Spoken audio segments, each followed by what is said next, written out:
Good morning to all of you. मैं doctor Vikas Nautiyal, associate professor history, government of Rajasthan.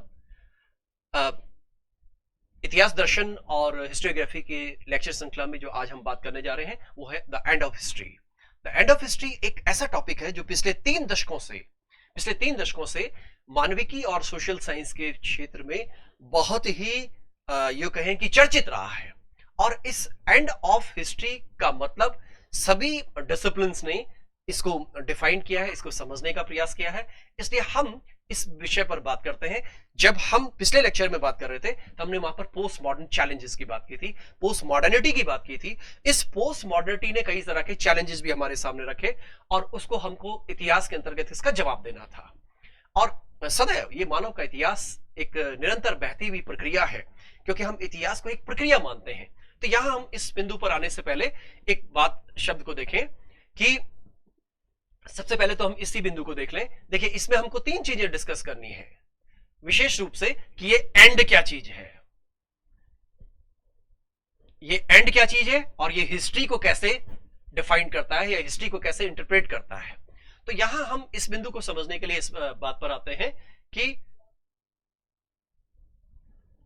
ये एक सबसे पहले इसके हम एक आउटलाइन देख लेते हैं, इसके एक कॉन्फ़िगरेशन की बात करते हैं कि जो फ्रांसिस फुकुयामा है, इन्होंने करीब 1990 के आसपास में 89 में उन्होंने इस कंसेप्ट को दिया, 92 में उनकी बुक आ गई है।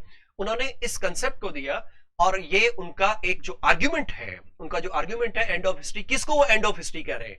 एक्चुअली इसमें एक बड़ी समस्या ये है कि जब हम एंड ऑफ हिस्ट्री की बात करते हैं तो इसका मतलब इतिहास का अंत समझ लिया जाता है। विशेष रूप से जो हिंदी स्पीकिंग एरियाज है वहां पर इसको इतिहास का अंत समझ लिया जाता है, लेकिन ये इतिहास का अंत ना होकर के इतिहास का लक्ष्य है। तो सबसे पहले हमको एंड शब्द का मीनिंग समझना है, हिस्ट्री शब्द का मीनिंग समझना है। फिर इसके पक्ष देखेंगे कि फिलोसफिकल इंटरप्रिटेशन और एस्पेक्ट्स इनसे क्या है, और लास्ट में हम आएंगे इस बात पे कि इसका क्रिटिसिज्म क्या है। तो एक बार जरा हम इस बात को चर्चा कर लें इसकी कि किस रूप में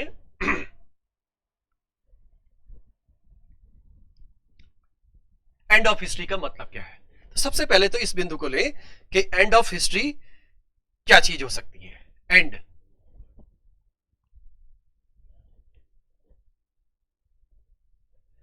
क्या एंड का ट्रांसलेशन अंत है, यानी टर्मिनेशन,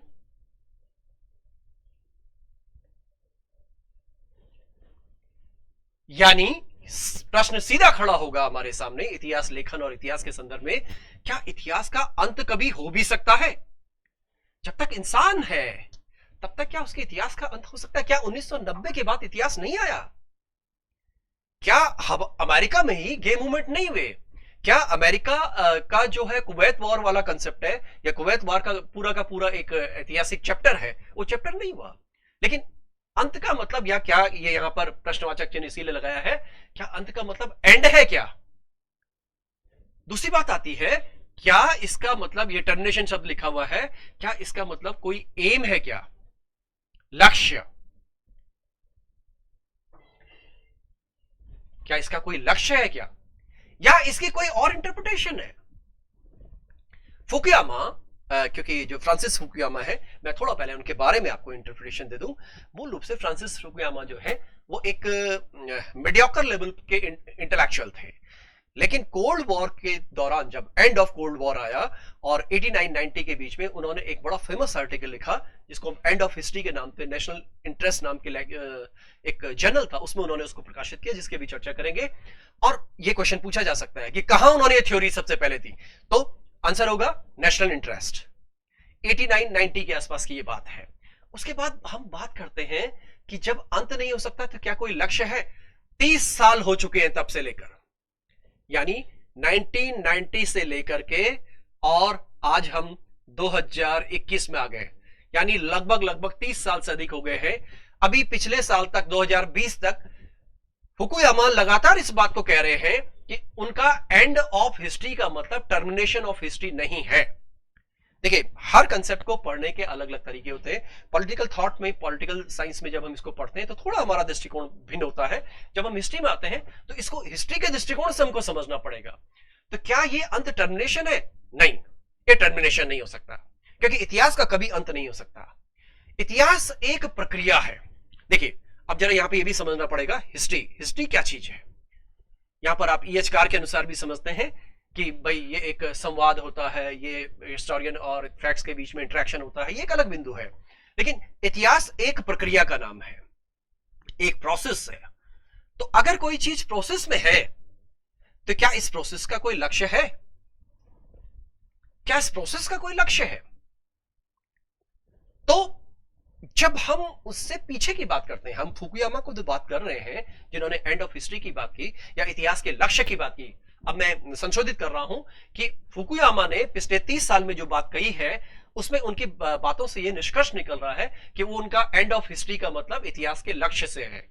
अब जब वो लक्ष्य की बात कर रहे हैं तो लक्ष्य क्या और किस रूप में हो सकता है? क्या किसी और ने भी इस बारे में कभी चर्चा की है? जब हम माइथोलॉजी की बात करते हैं, माइथोलॉजी यानी धार्मिक अध्ययनों की बात करते हैं, तो मैं ये दो बिंदुओं पर बात कर रहा हूं। एक मैं हिंदू या सनातन धर्म कह रहा हूं, हिंदू या सनातन धर्म। मैं समझता हूं इसको एक्सप्लेन करने की मुझे जरूरत नहीं है, हिंदू और सनातन को। दूसरा मैं बात कर रहा हूं ईसाइयत पे, दूसरे मैं बात कर रहा हूं ईसाइयत पे। आप गौर कीजिएगा, हम जब इतिहास के टूल्स की बात करते हैं, इतिहास के मूल आधार की बात करते हैं, तो हमारे पास 3-4 बिंदु हैं जिनके आधार पर इतिहास लिखा जाता है और समझा जाता है। सबसे पहली चीज आती है टाइम, ये घटना किस काल की है। दूसरी इंपॉर्टेंट बात है व्यक्ति, कोई राजा है, कोई सेनापति है, कोई और व्यक्ति है, ये किस काल का है और कौन है। तीसरी बात आती है प्लेस, हम अमेरिका के इतिहास की बात कर रहे हैं, हम रशिया की बात कर रहे हैं, हम इंडिया की बात कर रहे हैं, कहां की बात कर रहे हैं, प्लेस। तो ये वो टूल्स हैं, ये वो आधार हैं जिनके आधार पर हम हिस्ट्री का इंटरप्रिटेशन करते हैं। तो इसलिए सबसे इंपॉर्टेंट चीज आई समय। इतिहास में सबसे इंपॉर्टेंट चीज क्या आई? टाइम। आपने देखा होगा, हमने आधुनिक काल बोला, मध्यकाल बोला, प्राचीन काल बोला, अब हम कंटेम्प्रेरी वर्ल्ड की बात करते हैं। तो ये सब काल के आधार पर है, काल मुख्य आधार बनेगा। आपने महाभारत का वो फेमस जब स्टार्ट करता है, हमारे यहाँ एक बड़ा लोकप्रिय सीरियल है भारत में, जिसमें वो कहता है मैं समय हूं और मैं समय के रूप में इन सारी होने वाली घटनाओं को देख रहा हूं, मैं एक साक्षी हूं। तो समय आपने एक साक्षी है, तो इतिहास भी इसी तरह से एक साक्षी बनता है। लेकिन जब इतिहास की व्याख्या होती है तो उसके लिए उन साक्ष्यों को लेकर के इतिहासकार उनकी व्याख्या करता है। तो हिंदू धर्म में, सनातन धर्म में एक बात आती है कि यहां पर जो मानव सभ्यता का विकास है वो आप सबने सुना है कि उसके लिए मनु से हम कहानी को शुरू करते हैं। मनु, विशेष रूप से जब मनु की कहानी आती है और जब शतपथ ब्राह्मण जो ग्रंथ है उसमें यह बात आती है, तो भारतीय ग्रंथों में एक उद्देश्य आया कि क्या हो हमारा उद्देश्य। तो एक कंसेप्ट आया, जब पॉलिटिकल कंसेप्ट की बात करते हैं, राम राज्य की संकल्पना। अभी तक के जितने भी राज्य हैं भारत में, बहुत तरह के राज्य हुए, मोटे तरह से हम उनको दो तरह से डिफाइन करते हैं। एक को हम गणतांत्रिक राज्य कहते हैं और एक को हम यूं कहें कि राजतंत्रात्मक व्यवस्था कहते हैं। तो इन्होंने एक कंसेप्ट दिया, जब हिंदू माइथोलॉजी की बात करते हैं, सनातन धर्म की बात करते हैं, वो कहते हैं राम राज्य हमारी सर्वोच्च संकल्पना है, राम राज्य सर्वोच्च संकल्पना है। आप जानते हैं इस बात को, जब हम महात्मा गांधी के फ्रीडम मूवमेंट में योगदान की चर्चा करते हैं तो वहां पर महात्मा गांधी ने भी एक बिंदु का इस्तेमाल किया था, राम राज्य की स्थापना की जानी है। क्या राम राज्य कोई धार्मिक राज्य है? ये धार्मिक राज्य के बजाय ये वैल्यू बेस्ड रेजिम है, यहां मूल्य आधारित राजनीति है। क्योंकि गांधी जी के संदर्भ में हम शब्द इस्तेमाल करते हैं कि वो वैल्यू बेस्ड पॉलिटिक्स की बात करते थे, मूल्य आधारित राजनीति की बात करते थे, मैकियावेली से भिन्न। तो यहां इतिहास का उद्देश्य क्या बन गया भारतीय माइथोलॉजी में? राम राज्य। जब हम ईसाइयत की बात करते हैं तो एक बहुत ही इंपॉर्टेंट थिंकर और हिस्टोरियन आए, थिंकर ही कहूं मैं ज्यादा बेहतर होगा, द सिटी ऑफ गॉड के लेखक थे कौन? अगस्टाइन।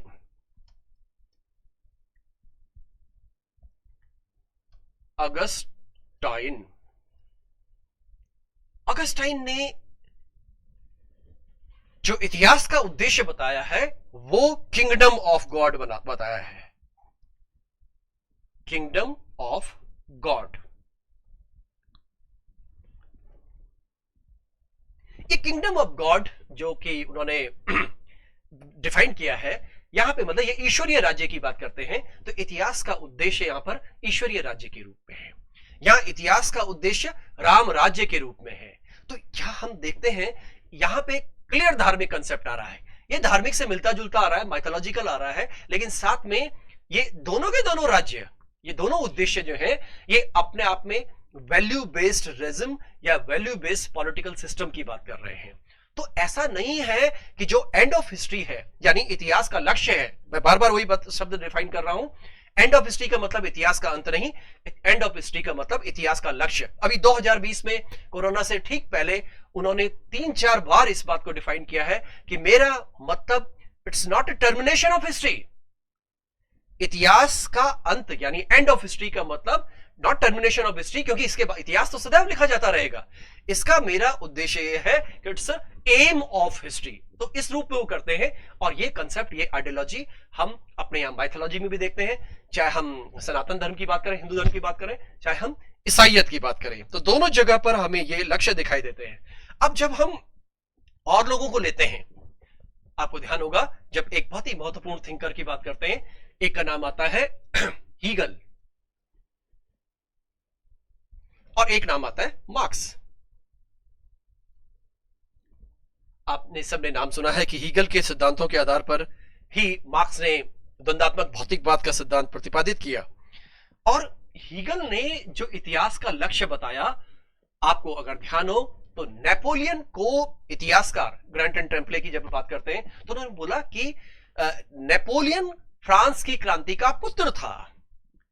पुत्र इसलिए था कि उसने फ्रांस की क्रांति के आधुनिक सिद्धांतों को, आज पूरी दुनिया की जो व्यवस्था है, पॉलिटिकल सिस्टम है, पॉलिटिकल रिजीम है, वो फ्रांस की क्रांति के इन 3 सिद्धांतों, स्वतंत्रता, समानता और बंधुत्व पर आधारित है। भारत का संविधान भी, भारत की राज्य व्यवस्था भी।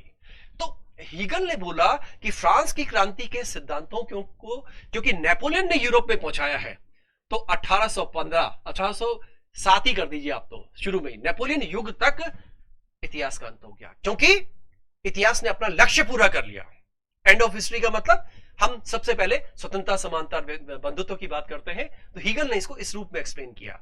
यहां उनका कहना इस तरह से था।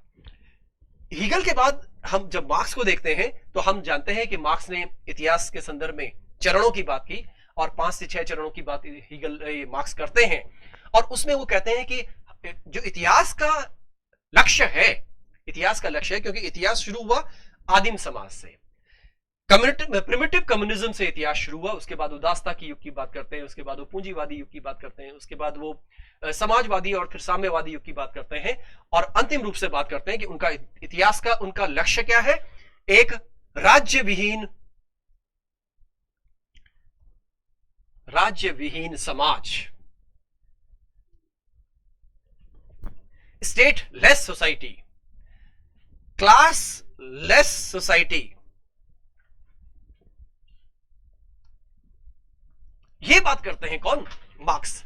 और ये इसको वो एम ऑफ हिस्ट्री बताते हैं, इतिहास का लक्ष्य बताते हैं। इस प्रकार से जब हम देखते हैं कि हीगल और मार्क्स ने एक्चुअली, पहले मैंने इससे पहले जो थ्योरी बताई थी वो हमारे धर्म के अंतर्गत है, वो हमारी माइथोलॉजी के अंतर्गत है, पूरी दुनिया की बात कर रहे हैं, क्रिश्चियनिटी की को भी ले रहे हैं और भारत के सनातन धर्म को भी देख रहे हैं। तो यहां हीगल और मार्क्स खुद फुकुयामा ने इस बारे में कहा है कि मैंने ये जो सिद्धांत है इसको समझने के लिए हीगल और मार्क्स को पढ़ा है। वो खुद इस बात को एक्सेप्ट करते हैं। जब उन्होंने 1992 में अपनी पूरी पुस्तक लिखी, अभी हम सब चीजों पर चर्चा करेंगे, तो उसके लिए वो बात करते हैं कि मार्क्स ने जो थ्योरी दी या हीगल ने जो थ्योरी दी उससे भी मुझे प्रेरणा मिली है। एक्चुअली अब हम थोड़ा सा फुकुयामा की चर्चा करते हैं, थोड़ी सी फुकुयामा पर बात करते हैं।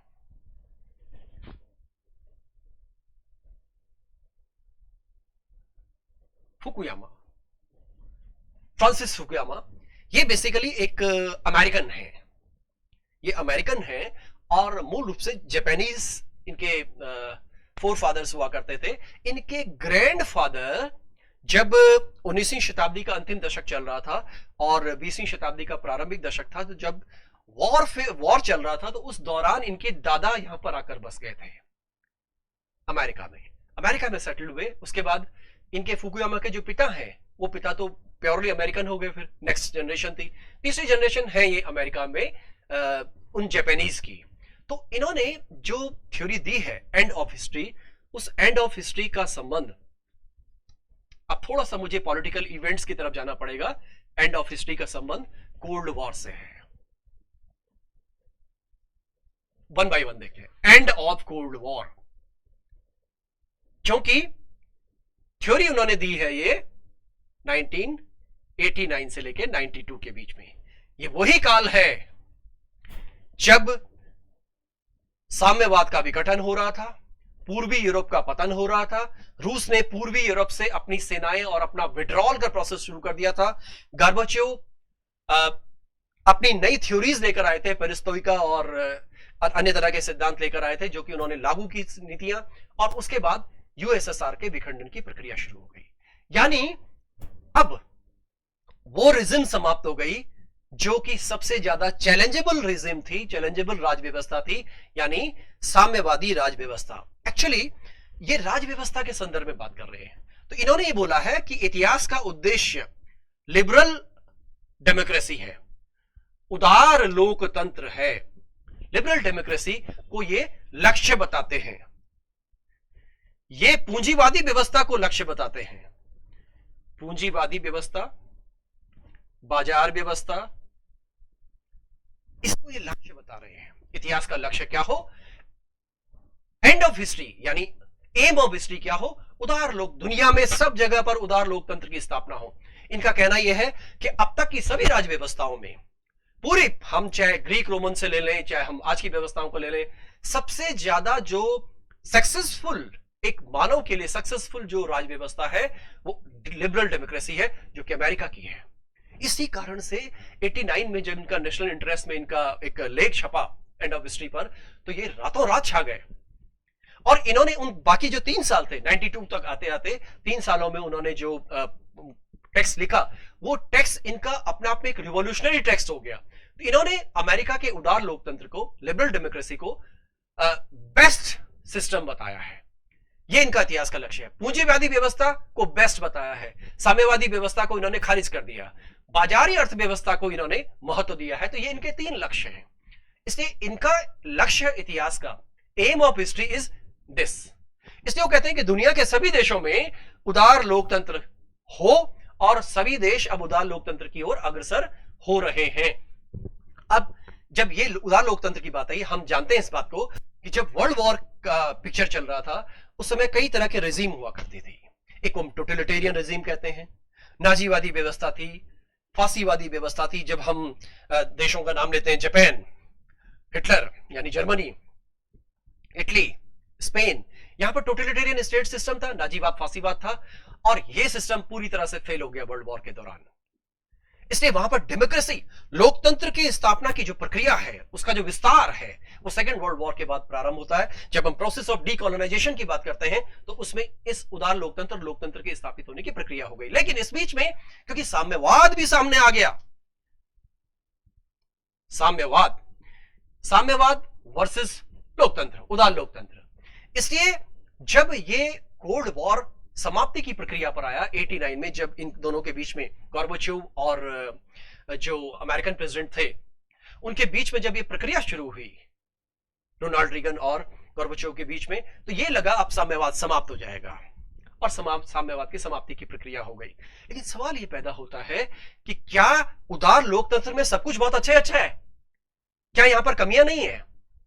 और क्या जैसे हम चाइना की बात करते हैं या रशिया की बात करते हैं, क्या चाइना में साम्यवादी व्यवस्था मौजूद नहीं है? वहां पर भी है। तो इसलिए इसकी कमियां हैं जिसकी आलोचना समय समय पर की गई है, और इस समय समय पर की गई आलोचना का फुकुयामा ने जवाब भी दिया है, उन्होंने इसकी इंटरप्रिटेशन दी है। तो ये हम इस रूप में इसको देखते हैं। अब एक बात और आई, एक सिद्धांत था जिसकी मैं चर्चा अभी वापस आके करता हूं,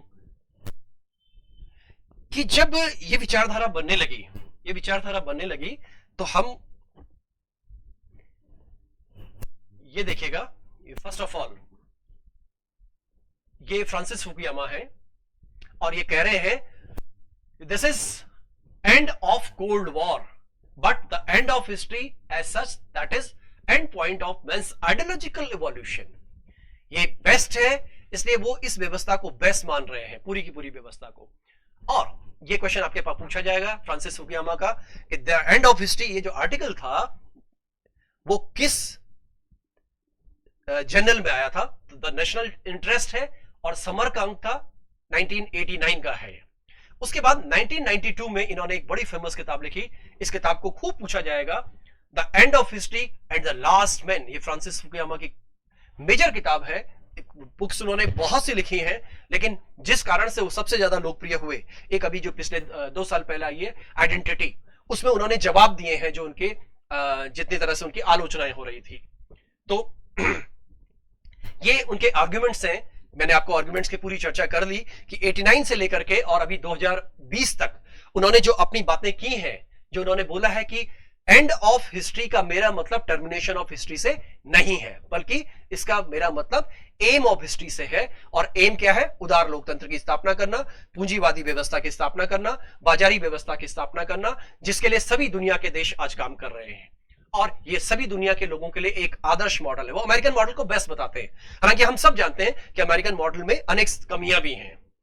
इसके बाद ये आपके ये क्वेश्चन उन पर बनता है, ये क्वेश्चन बिल्कुल यूपीएससी हमारे कमीशन के एग्जाम में पूछा जा सकता है कि एक तो उनकी किताब है the end of history and the last man, एक उनकी बुक है trust, our postman, America the crossroads, the political order and political decay. ये उनकी खास किताबें हैं जो आपसे पूछी जा सकती हैं। एक आइडेंटिटी है, वो बाद में आएगी। अब इसमें जरा एक बात देख, यहाँ पे अगला जो बिंदु है, एक किताब I the post American world, ये फरीद जकारिया की है। इन्होंने एक नई बात और कही फ्रांसिस फुकुयामा के संदर्भ में। उन्होंने बोला this is the end of history. उन्होंने बोला इतिहास का कभी अंत नहीं होता, इसलिए अब एंड ऑफ हिस्ट्री की थ्योरी को ही खत्म कर दिया जाए, क्योंकि इतिहास जो कि ये एंड नहीं है, टर्मिनेशन नहीं है। इस संदर्भ में फरीद जकारिया ने इसको एक्सप्लेन किया है। ये उनकी बड़ी फेमस किताब है फ्रांसिस फुकुयामा की, स्टेट बिल्डिंग पर, नेशन बिल्डिंग पर। ये एक बड़े जाने माने स्कॉलर रहे हैं, नॉम चॉम्स्की।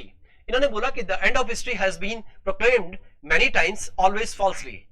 ये मैंने आपको पीछे से भी बताया है कि एंड ऑफ हिस्ट्री का कंसेप्ट यानी एम ऑफ हिस्ट्री का कंसेप्ट पीछे से आया है, लेकिन इसकी ये भी आलोचना कर रहे हैं। ये अभी मैंने फरीद जकारिया और लोगों का नाम लिया, द एंड ऑफ हिस्ट्री, यानी कि ऐसा नहीं हो सकता कि इतिहास का कभी एंड हो जाए, इसलिए इस थ्योरी को समाप्त कर दिया जाना चाहिए। लेकिन प्रॉब्लम यह है, बात यह है कि फ्रांसिस फुकुयामा अभी तक 2020 तक इसी बात पर है कि एंड ऑफ हिस्ट्री का उनका कंसेप्ट एम ऑफ हिस्ट्री पर है, और वो अमेरिकन लोकतांत्रिक व्यवस्था को लेकर है। एक थ्योरी आई इनकी हटिंगटन की। हटिंगटन बेसिकली उनके गुरु भी रहे और साथी भी रहे। उन्होंने लिखा है द क्लैश ऑफ सिविलाइजेशंस। ये क्लैश ऑफ सिविलाइजेशन का संदर्भ मुख्य रूप से इसी संदर्भ में दिया गया, यानी एंड ऑफ हिस्ट्री के संदर्भ में। उन्होंने बोला ये एक इत्तेफाक है कि हमारे पास इस समय उदार लोकतंत्र सबसे महत्वपूर्ण है। आज हम देखते हैं दुनिया के इतिहास में कि एक तरफ क्रिश्चियनिटी आई, एक तरफ इस्लाम आया। अभी 2002 के बाद जिस तरह से इस्लाम एक चैलेंजिंग फॉर्मेट में हमारी दुनिया के सामने आया है, अमेरिकन सिविलाइजेशन के सामने आया है, तो इनका कहना यह है कि ये क्लासेस ऑफ सिविलाइजेशन है। और एक बात और ये अच्छी कहते हैं कि जो भी सिविलाइजेशन, जो भी कल्चर हावी हो जाएगा, प्रभावशाली होगा, उसकी स्थापना हो जाती है। तो कभी अमेरिका हुआ, हम अपने इतिहास को भी देखते हैं, जब इवोल्यूशन ऑफ हिस्ट्री पूरा देखते हैं तो कहीं पैक्स रोमानिका था, तो कहीं पैक्स ब्रिटानिका, और आज कहीं पैक्स अमेरिकाना हो गया। आज हम देखते हैं इसकी आलोचना के संदर्भ में कि अमेरिका का अंतरराष्ट्रीय परिदृश्य में सब जगह दादागिरी है। यूएन मिशंस की बात करते हैं, यूएन के स्ट्रक्चर की बात करते हैं, सिक्योरिटी काउंसिल की बात करते हैं, तो सब जगह अमेरिका की एक तरह से डोमिनेंस की बात आती है। तो ये सवाल इनके सामने रखा गया, फ्रांसिस फुकुयामा के सामने, कि आप बात कर रहे हैं इस तरह की स्थिति, अमेरिका अगर सबसे जगह पावरफुल ऐसा हो जाएगा तो ये डेमोक्रेसी कहां है? तो इसका जवाब उन्होंने दिया है। वो जवाब इसका इस तरह से देते हैं कि मल्टी लेयर पर डेमोक्रेटिक इंस्टीट्यूशंस होने चाहिए, इस बात को वो कहते हैं। लेकिन व्यवहारिक रूप से हम देखते हैं कि यूनिपोलर वर्ल्ड जब बनता चला गया, अमेरिका जिस तरह से डेवलप करता चला गया, उसमें हमें दुनिया में सब जगह पर अमेरिका की दादागिरी सी दिखाई दे रही है। तो ये एक महत्वपूर्ण बिंदु आया। ये क्लैश ऑफ सिविलाइजेशन की बात उन्होंने की है। ये प्रश्न आपके पास पूछा जा सकता है। सैमुअल हंटिंगटन की किताब है the clash of civilisation, book का नाम मैं बता चुका हूं। 93 में आ गई थी, 92 में उनकी बुक आई, 93 में इनकी बुक आ गई। और किस तरह से ये इस्लाम की और क्रिश्चियनिटी के टकराव की बात करते हैं, और इस टकराहट में वो कहते हैं कि इस्लाम और क्रिश्चियनिटी की जो टकराहट है क्रूसेड्स के समय से शुरू हो गई थी, यानी कि 11वीं शताब्दी से लेकर के 13वीं शताब्दी के बीच में ये शुरुआत हो गई थी। और इसी क्रम में जब ये थ्योरीज आई तो पोस्ट मॉडर्निस्ट चैलेंज के अंतर्गत, और ये जैसे हम एंड ऑफ हिस्ट्री की बात कर रहे हैं, इसके अंतर्गत एंड ऑफ लिटरेचर भी आ गया, एंड ऑफ हिस्ट्री आ गया, एंड ऑफ सिविलाइजेशन आ गया, एंड ऑफ आइडियोलॉजी आ गया। लेकिन सवाल यह है कि इस एंड का उद्देश्य एंड नहीं है।